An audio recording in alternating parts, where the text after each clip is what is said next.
En México se dice que pasa todo y nunca pasa nada, ¿no? Aquí en México ocurre algo que nos hace pensar si existe una memoria real, una memoria colectiva de la población. En el caso que ocupan en este momento es el de los pueblos indígenas de Mesoamérica, los pueblos indígenas en México, que son más o menos 69 pueblos indígenas. Sin embargo, aunque los reconocemos, aunque nuestra Constitución habla de una nación pluriétnica, la realidad es que no se les reconoce en su totalidad. No se reconoce, se reconoce quizá que tengan una lengua, que tengan unas formas tradicionales, que tengan prácticas, que tengan sistemas normativos. Sin embargo, cuando hablamos de los movimientos indígenas o de los pueblos indígenas que se organizan por la construcción de su autonomía, por la defensa de su territorio frente a políticas neoliberales, resulta con que no se conocen, se invisibiliza. Hemos pensado que quizá la invisibilización primera a nivel político, a nivel mediático, en los medios de comunicación masiva, pero también oficialista,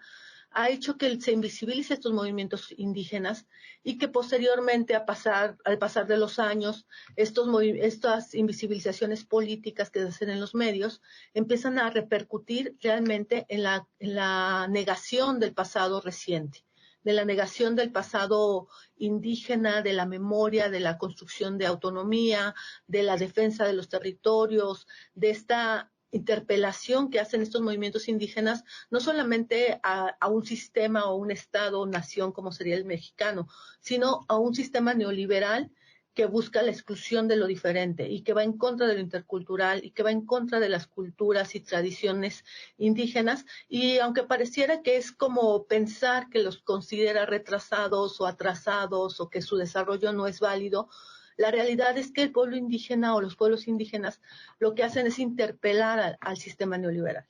con su cultura, con sus tradiciones, con su noción de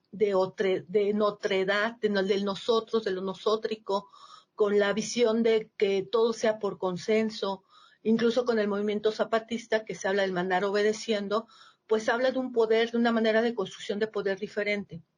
Esto ha generado que nosotros aquí en el proyecto de memoria estemos pensando cómo trabajar estos temas, primero hacia afuera, no primero, en una dimensión hacia afuera, donde los jóvenes, donde los niños puedan reconocer estos movimientos indígenas, tratar de conocer un poquito más de ellos, que reconozcan que ha habido una fuerte insistencia de estos pueblos a decirnos que están vivos, que merecen respeto, que merecen vivir como quieren vivir, tener una libre determinación real, un reconocimiento a su territorio y respeto a sus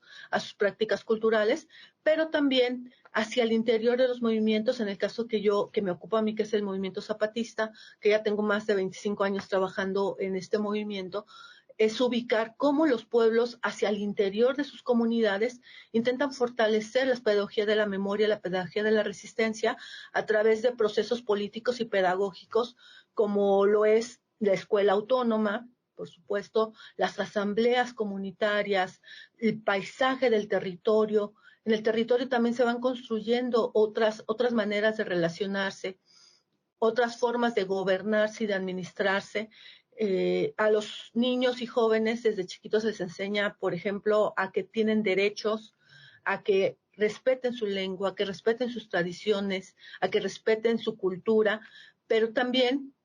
que conozcan cómo se vive hacia afuera, cómo el sistema neoliberal va haciendo unos individuos que rechazamos lo diferente, que no reconocemos nuestro poder, que pensamos que otros tienen que decidir por nosotros, cosa que en las comunidades indígenas no se da.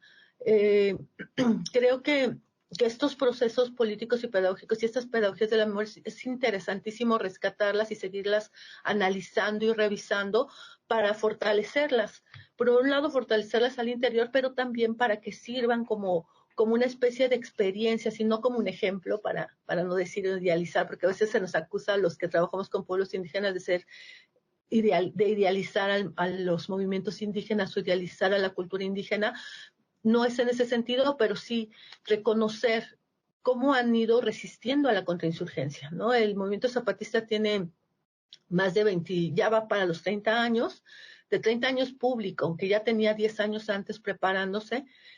como grupo de autodefensa primero, ya posteriormente con el levantamiento armado en 1994, pero esto ha generado que, que ellos vean la manera de seguir resistiendo ante la guerra, y lo han hecho a través de la educación, no lo han hecho con armas, ¿no? Ellos en el 94 se hizo como un pacto social, hicieron con la sociedad civil mexicana e internacional que los apoyó, para decir que no iban a tomar las armas, pero que sí iban a seguir construyendo sus proyectos de autonomía, sus territorios. Actualmente tienen 38 municipios autónomos. Estos 38 municipios autónomos, cuando hablo de 38 municipios autónomos, es cada municipio autónomo tiene 5 o 6 municipios, tienen un territorio, unos caracoles, que así le llaman, que son como juntas de buen gobierno, donde se organizan varios municipios para arreglar y solucionar sus problemáticas de vivienda, administrar el territorio, dar solución a situaciones muy políticas, a veces de límites territoriales o comunitarios. Entonces, esto ha generado como es realmente muy interesante el proceso que se está llevando a cabo, y que a pesar de la contrainsurgencia, a pesar de estar militarizadas las comunidades, a pesar de que los siguen violentando, de que siguen matando a las autoridades autónomas nada más por ser zapatistas, ellos sigan resistiendo. Es impresionante, lo digo porque es un ejemplo para poder construir también nosotros nuestros propios territorios autónomos. Eso yo lo trabajo también con mis estudiantes a veces en la misma licenciatura donde yo doy clases en la Universidad Rosario Castellanos, en la Ciudad de México, y hablamos de los territorios frente a la inseguridad, no frente a la contrainsurgencia, pero sí frente a la inseguridad que vivimos, frente a la violencia generalizada, frente a la violencia de género, frente a políticas neoliberales que solamente están sirviendo a unos cuantos y a los demás nos dejan fuera. Es cómo construimos nosotros, cómo reconocemos que entre todos podemos construir comunidad, podemos generar tejido social comunitario y fortalecer este proceso. Y bueno, más o menos esto es de lo que vamos a estar trabajando nosotros o lo que hemos estado trabajando en cuestión de memoria, verdad y justicia. Hay proyectos o informes de la verdad y justicia, sin embargo, aquí en México no los trabajamos mucho. Es algo que nos cuestionaban también el equipo de Colombia. Nosotros no lo sabemos por qué. Ha sido como una reflexión constante en la que hemos estado pensando por qué no y creo que la primera respuesta sería que no creemos en las instituciones, que aquí en México se cree poco en nuestro sistema político, en que realmente se haga justicia, menos en el ámbito jurídico o de justicia. No hay un reconocimiento, no creemos en los policías, no confiamos en los militares, hay una serie de incredulidad a lo político y a la militarización que existe también a veces en el país, en contra aparentemente del narco, pero que realmente están coludidos. Tenemos el caso de Ayotzinapa, ¿no? También donde hay coludidos grupos delincuenciales, donde hay coludido con ejército, con seguridad privada o seguridad pública. Y esto pues nos deja como